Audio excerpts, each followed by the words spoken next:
As we've told you, Tuesday is Holocaust Remembrance Day, marking the liberation of the infamous Nazi concentration camp known as Auschwitz.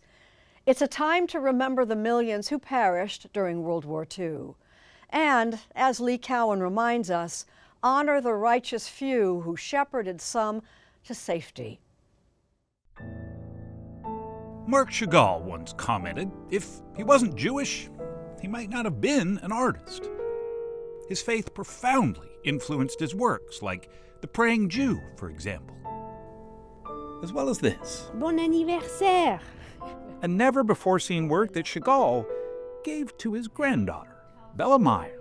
And he tells the story of Shabbat from back of his memories. Yeah.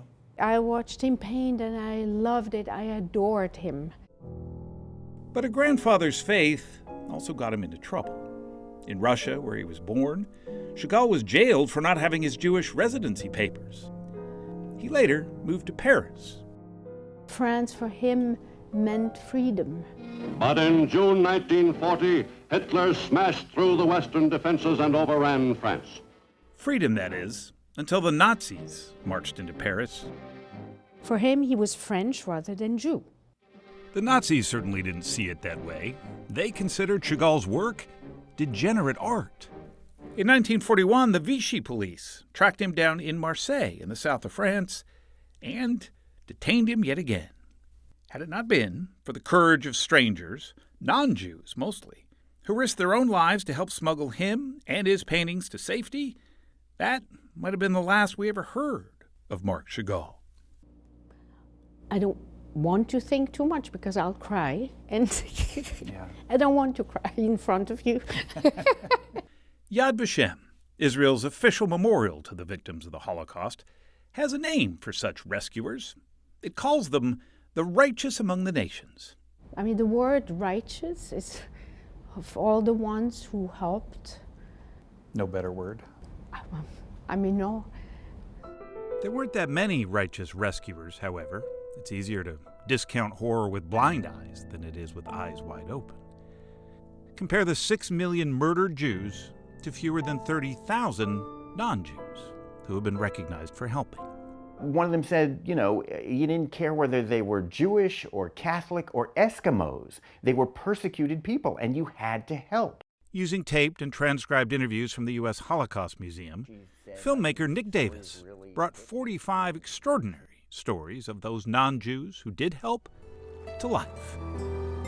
We have paid enough attention to the bad guys, Hitler, Himmler, Goering, and we don't think as much about the good people who helped.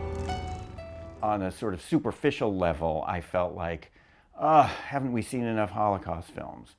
But when I looked at the stories that we were going to be telling, real goodness is what you do when no one's looking. I never talked about what I did during the war. And I still wouldn't if I hadn't read that article in the newspaper that said the Holocaust didn't happen. That's Oscar winner Helen Mirren, voicing the sacrifices of Irene Gut Updike, who was forced to become the mistress of an elderly SS officer, to buy his silence after he discovered that she was hiding Jews in his villa. I won't tell you it was easy. Not only because he was an old man, but I knew there were 12 lives depending on me. Alex and Milla Roslin sheltered 3 Jewish brothers in Warsaw. They couldn't call a doctor if things went bad for fear of being discovered. What happened with them, and far too many others, is relayed by Jeremy Irons. He says, I would feel better if you would hold me. I picked him up, and he died in my arms. We buried him in the basement, sitting up, because someone told me that was the way to bury a Jew. More people would have done more if only they had known what to do. Debórah Dwork, a professor at City University of New York and a Holocaust historian, says whatever the motivation of rescuers was, in the case of the Holocaust, the end often did justify the means. So there really isn't necessarily a line that connects them all, other than the fact that they must have had good souls. Sometimes they didn't even have good souls. Yeah. Sometimes greed motivated them. And I say 3 cheers for greed, because it was thanks to the greed that they put their lives at risk or put themselves in harm's way. Her latest book is about American relief workers who helped save Jewish refugees. Most of the Americans you've likely never heard of. Think about it. The best known of the Americans is Varian Fry, and very few people know about him. Varian Fry brings us full circle, for he was the man who helped organize Marc Chagall's escape from France. He was the first American to be given the title of the righteous among the nations. His son James accepted the honor on his dad's behalf. Why do you think he wasn't recognized more? I think the country wanted to move on and focus on rebuilding, getting life back to normal. People didn't want to remember, I guess. Fry rarely talked about his time during the war.